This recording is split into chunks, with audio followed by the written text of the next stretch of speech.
Hello friends, welcome to my channel. स्वागत है आपका मेरे चैनल पे। मैं हरप्रीत पटेल बात करूंगा आपसे इस वीडियो में चिंतन टॉपिक पर।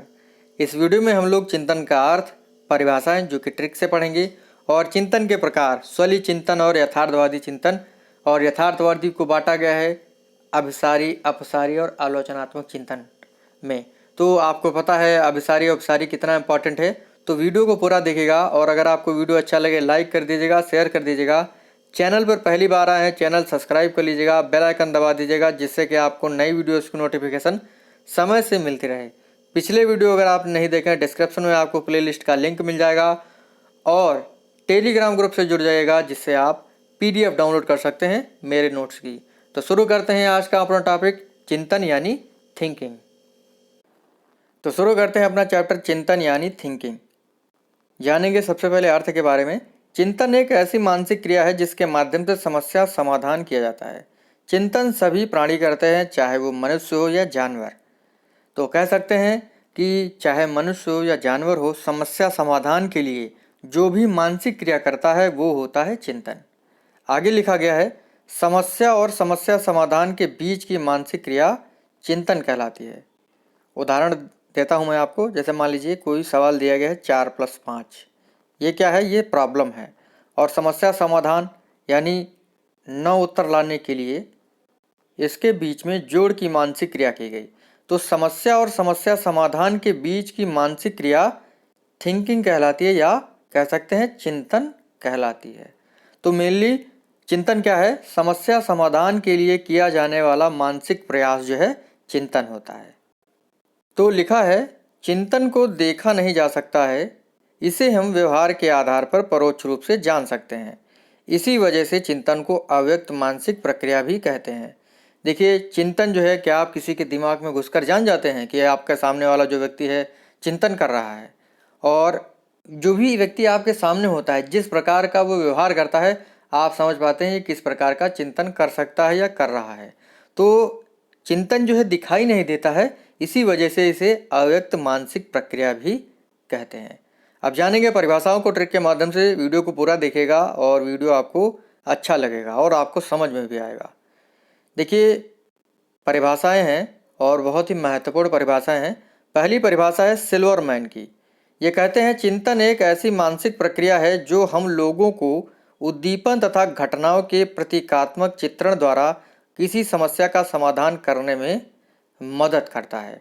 देखिए, मैंने आपको बताया था चिंतन एक ऐसी मानसिक प्रक्रिया है जो समस्या को समाधान करता है, समस्या का समाधान करता है। तो उसी पर जो है, उसी प्रकार से सिल्वरमैन ने कहा है, चिंतन एक ऐसी मानसिक प्रक्रिया है जो हम लोगों को उद्दीपन तथा घटनाओं के प्रतीकात्मक चित्रण द्वारा किसी समस्या का समाधान करने में मदद करता है। देखिए, इसको कैसे याद करेंगे? सिल्वरमैन मतलब चांदी का आदमी। तो सिल्वरमैन जो है, चांदी का आदमी जो है, वो उद्दीपन और घटनाओं को प्रतीक के रूप में चित्रण करता है। इस तरीके से आप इस परिभाषा को याद कर सकते हैं। तो अगली परिभाषा है गैरेट महोदय की। ये कहते हैं, चिंतन एक प्रकार का अदृश्य व्यवहार है जिसमें सामान्य रूप से प्रतीकों का प्रयोग किया जाता है। गैरेट जो कहते हैं कि चिंतन में जो है प्रतीकों का, सिंबल्स का यूज होता है। इसको कैसे याद करेंगे इस परिभाषा को? गैरेट में रैट, रैट माने क्या होता है? चूहा। ठीक है, रैट माने चूहा होता है, इस प्रकार से इनके नाम में आ रहा है रैट, रैट में चूहा। तो गैरेट जो है, रैट जो है, चूहा जो है, वो सामान्य रूप से अदृश्य होता है। इस तरीके से आप इस परिभाषा को याद कर सकते हैं। अगली परिभाषा है रॉस महोदय की। चिंतन मानसिक क्रिया का ज्ञानात्मक पहलू है। वेरी वेरी इंपॉर्टेंट परिभाषा है, ये एग्जाम में काफ़ी बार पूछी गई है। रॉस ने कहा है, चिंतन मानसिक क्रिया का ज्ञानात्मक पहलू है। तो इसको कैसे याद करेंगे? मानसिक ज्ञान हमें रास नहीं आता। किसी को मानसिक ज्ञान रास नहीं आता है, किसी को किताबें पढ़ना अच्छा नहीं लगता है, जो भी टिपिकल होती है, जैसे गणित की है, साइकोलॉजी की पुस्तक है, तो पढ़ना लोगों को अच्छा नहीं लगता है। तो मानसिक ज्ञान रास नहीं आता है। इस तरीके से आप इस परिभाषा को याद कर सकते हैं। अगली परिभाषा है कागन और हेमैन की। ये कहते हैं, प्रतिमाओं, प्रतीकों, संप्रत्ययों, नियमों एवं अन्य मध्यस्थ इकाइयों के मानसिक जोड़ तोड़ को चिंतन कहा जाता है। एक बार फिर से पढ़ लेते हैं। कागमैन तथा हेमैन ने कहा है, प्रतिमाओं, प्रतीकों, संप्रत्ययों, नियमों एवं अन्य मध्यस्थ इकाइयों के मानसिक जोड़ तोड़ को चिंतन कहा जाता है। रट लीजिएगा इस परिभाषा को। इसको कैसे याद करेंगे? कागन में गन आता है, गन माने बंदूक होता है, और हे मैन मीन्स हे आदमी। तो हे मैन जो है वो गन जो है गन के पार्ट्स जो है अलग अलग हो जाते हैं, तो गन के प्रतिमाओं, प्रतीकों और संप्रतियों को जोड़ तोड़ देता है।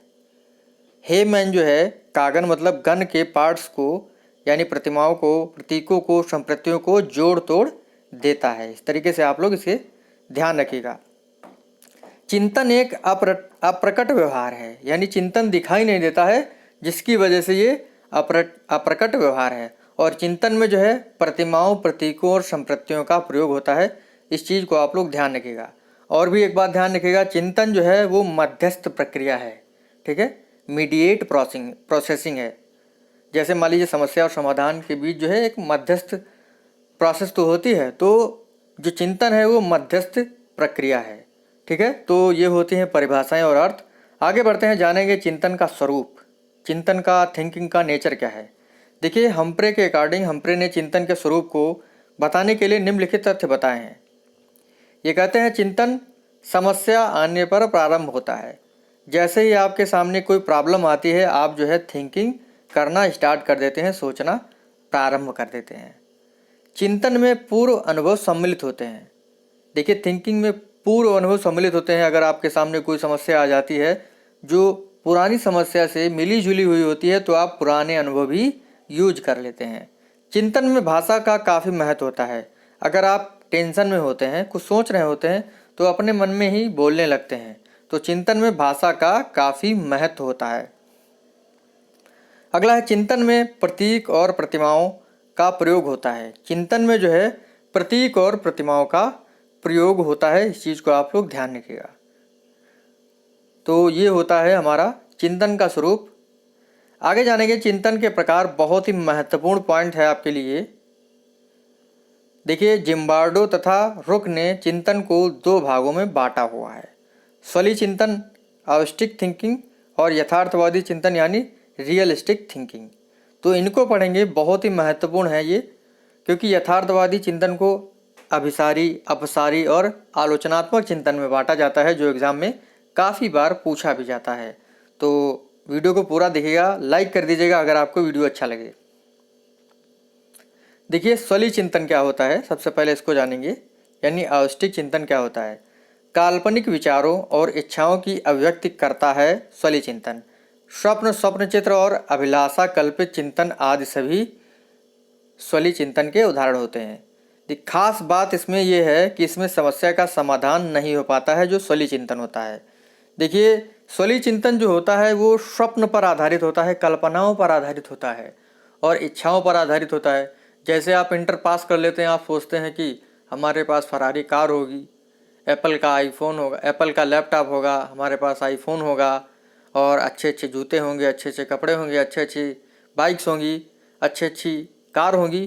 तो मतलब कल्पनाएं करते हैं आप, दीवा स्वप्न देखते हैं, तो ख्याली पुलाव पकाते हैं स्वली चिंतन में। तो यही कह सकते हैं। और इंटर के बाद आप ये अपनी सभी चीज़ें पूरी कर सकते हैं, नहीं पूरी कर सकते हैं कि आपके पास महंगी महंगी कार हो, फ़ोन हो, ये जो है ख्याली पुलाव आप पकाते हैं। तो स्वली चिंतन ऐसा चिंतन होता है जिसमें जो है कल्पनाएं आप करते हैं और इसमें जो है समस्या का समाधान नहीं हो पाता है। तो आवष्टिक चिंतन यही होता है जो कल्पना पर आधारित होता है। आगे बढ़ते हैं, देखते हैं रियलिस्टिक थिंकिंग यानी यथार्थवादी चिंतन के बारे में। देखिए ये जो यथार्थवादी चिंतन है ये वास्तविकता से जुड़ा हुआ होता है, समस्या समाधान इसमें हो जाता है। इस प्रकार के चिंतन को मनोवैज्ञानिकों ने तर्कना या विवेचन की संज्ञा दी है। यथार्थवादी जो चिंतन होता है ये वास्तविकता से जुड़ा हुआ होता है। जैसे मान लीजिए कभी आप कार में जा रहे होते हैं, तो अचानक आपकी कार रुक जाती है, तो आप सोचते हैं क्या हो गया, पेट्रोल तो नहीं ख़त्म हो गया, ब्रेक फेल तो नहीं हो गया, या ब्रेक में गड़बड़ी तो नहीं होगी, और टायर तो नहीं पंचर हो गया। तो आप जो है ये सोच रहे होते हैं, यानी कार में बैठे बैठे, और आप इन सभी समस्याओं का समाधान भी कर सकते हैं। तो यथार्थवादी चिंतन ऐसा चिंतन होता है जो वास्तविकता से जुड़ा हुआ होता है और इसमें समस्या का समाधान भी हो जाता है। ठीक है, तो यथार्थवादी चिंतन यही होता है। देखिए यथार्थवादी चिंतन को जो है 3 भागों में मनोवैज्ञानिकों ने बांटा है। अभिसारी चिंतन, कन्वर्जेंट थिंकिंग, या दूसरा चिंतन है हमारा सृजनात्मक चिंतन, इसे अपसारी चिंतन भी कहा जाता है। इंग्लिश में डाइवर्जेंट थिंकिंग या क्रिएटिव थिंकिंग भी कह सकते हैं। तीसरा कहा है आलोचनात्मक चिंतन यानी इवेल्युएटिव थिंकिंग। तो इनके बारे में जानते हैं, एग्जाम में इनसे काफ़ी बार प्रश्न भी पूछा गया है। सबसे पहले जानेंगे अभिसारी चिंतन को, इंग्लिश में जिसे कन्वर्जेंट थिंकिंग कहते हैं और इसे निगमनात्मक चिंतन भी कहा जाता है। देखिए, अभिसारी चिंतन वह चिंतन होता है जिसमें व्यक्ति एक समस्या का केवल एक ही निश्चित समाधान सोचता है। यानी कोई एक प्रॉब्लम है तो उसको हल करने के लिए केवल एक ही तरीका सोचता है। तो ऐसा चिंतन जिसमें व्यक्ति एक समस्या समाधान करने के लिए केवल एक निश्चित समाधान सोचता है, तो वो होता है अभिसारी चिंतन या कन्वर्जेंट थिंकिंग। देखिए कोई भी एक तथ्य होता है और तथ्य से सीधे निष्कर्ष निकल आता है। तथ्यों में जो है किसी प्रकार का कोई चेंज नहीं किया जाता है, तो तथ्यों के आधार पर सही निष्कर्ष निकलता है अभिसारी चिंतन में। और देखिए, यह चिंतन जो होता है बुद्धि से जुड़ा हुआ होता है। यह बद्ध चिंतन होता है यानी क्लोज्ड थिंकिंग होता है। उदाहरण के लिए जैसे 2 + 3 का योग 5, यानी मैंने अभी आपको बताया कि किसी समस्या को समाधान करने के लिए केवल एक निश्चित हल होता है, उसका केवल एक निश्चित वे होता है उसका। तो देखिए 2 + 3 5, इसका क्या समाधान है? केवल जोड़ समाधान है ना, घटाना तो समाधान नहीं है। तो अभिसारी चिंतन वो चिंतन होता है जिसमें समस्या समाधान के लिए केवल एक निश्चित तरीका होता है किसी समस्या को हल करने के लिए। अगला उदाहरण है, भारत के प्रथम राष्ट्रपति कौन थे? इसका क्या और भी कोई हल हो सकता है कि भारत के प्रथम राष्ट्रपति डॉक्टर राजेंद्र प्रसाद थे, या कह सकते हैं डॉक्टर जवाहरलाल नेहरू थे? ऐसा नहीं हो सकता ना। तो एक ही तो हल होगा, भारत के प्रथम राष्ट्रपति कौन थे? डॉक्टर राजेंद्र प्रसाद। तो अभिसारी चिंतन ऐसा चिंतन है जिसमें समस्या का केवल एक निश्चित हल होता है, और ये बद्ध चिंतन होता है। ठीक है, आगे जानेंगे अब अपसारी चिंतन को, डाइवर्जेंट थिंकिंग। इसे सृजनात्मक चिंतन भी कहा जाता है, आगमनात्मक चिंतन भी कहते हैं। अपसारी चिंतन वह चिंतन होता है जिसमें व्यक्ति एक समस्या समाधान के लिए अनेक विकल्पों को सोचता है। यानी किसी एक समस्या को हल करने के लिए वो बहुत सारे तरीकों को सोच सकता है। देखिए अगला पॉइंट लिखा हुआ, तथ्य प्लस कुछ नया और निष्कर्ष। यानी तथ्यों में जो है वो कुछ नई चीज़ों को जोड़कर जो है निष्कर्ष निकाल लेता है। यह सृजनात्मकता से संबंधित है। अपसारी चिंतन एग्जाम में पूछ लिया जाता है कि सृजनात्मकता से जुड़ा हुआ चिंतन किस प्रकार का होता है? बुद्धि से जुड़ा हुआ होता है, या सृजनात्मकता से जुड़ा हुआ होता है, या व्यक्तित्व से जुड़ा हुआ होता है? तो सृजनात्मकता से जुड़ा हुआ होता है। ठीक है, अभी देखिए हम लोग थ्योरी पढ़ रहे हैं, बाद में आपको ऑब्जेक्टिव भी करने को मिलेंगे। ठीक है, मतलब आज के वीडियो में आपको थ्योरी ही पढ़ने को मिलेगी, अगले जो वीडियो आएंगे उसमें थ्योरी के साथ साथ MCQs भी मिलेंगे, जिसमें इस पार्ट के भी ऑब्जेक्टिव होंगे। ठीक है, ध्यान रखिएगा। तो यह सृजनात्मकता से जुड़ा हुआ होता है और यह मुक्त चिंतन होता है, इसे ओपन थिंकिंग भी कहते हैं। यानी अपसारी चिंतन में जो है आप पूरी तरीके से स्वतंत्र होते हैं सोचने के लिए। उदाहरण देखते हैं, जैसे ईश्वर प्राप्ति के मार्ग होते हैं, तो ईश्वर प्राप्ति के अपसारी चिंतन के रूप में देखें तो बहुत से मार्ग होते हैं, दान, प्रेम, दया, भक्ति। ठीक है, अगर अभिसारी चिंतन के देखें तो केवल एक मार्ग बताएंगे। जैसे ईश्वर प्राप्ति के मार्ग होता है तो दया होता है, एक ही मार्ग बताएंगे। लेकिन अगर अपसारी चिंतन की बात करें तो ईश्वर प्राप्ति के मार्ग होते हैं, बहुत से मार्ग होते हैं, दान, प्रेम, दया, भक्ति आदि। पेड़ों के 5 लाभ लिखिए। ठीक है, तो इस प्रकार से पेड़ों के 5 लाभ लिखिए, तो आप 5 लाभ कोई भी लिख सकते हैं। आप जिस प्रकार का सोचेंगे वैसे आप लाभ लिख पाएंगे। तो अपसारी चिंतन में जो है आप एकदम स्वतंत्र रूप से ओपन माइंडेड होते हैं और कुछ भी सोच सकते हैं समस्या को हल करने के लिए। तो ये होता है अभिसारी और अपसारी चिंतन। एग्जाम में काफ़ी बार इसको पूछा जाता है। अगला प्रकार है आलोचनात्मक चिंतन, इवेल्युएटिव थिंकिंग। देखिए, इस तरह के चिंतन में व्यक्ति किसी घटना या तथ्य की सच्चाई को स्वीकार करने के लिए पहले उसके गुण दोषों की परख कर लेता है। यानी आलोचनात्मक चिंतन जिसके अंदर होता है वो किसी भी वस्तु को खरीदने या समस्या को हल करने से पहले उसके गुण और दोषों को देख लेता है।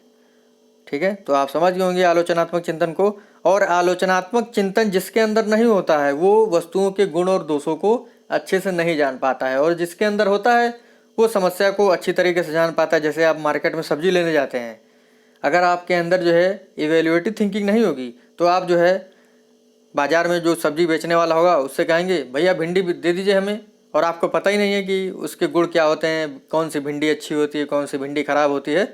तो जब आपके अंदर इवेल्युएटिव थिंकिंग नहीं होगी तो आप जो है ऐसे ही भिंडी लेकर चले आएंगे। अगर आपके अंदर आलोचनात्मक चिंतन होगा, सोचने की क्षमता होगी, तो आप जो है खराब भिंडी जो हटा देंगे, अच्छी अच्छी लेकर चले आएंगे।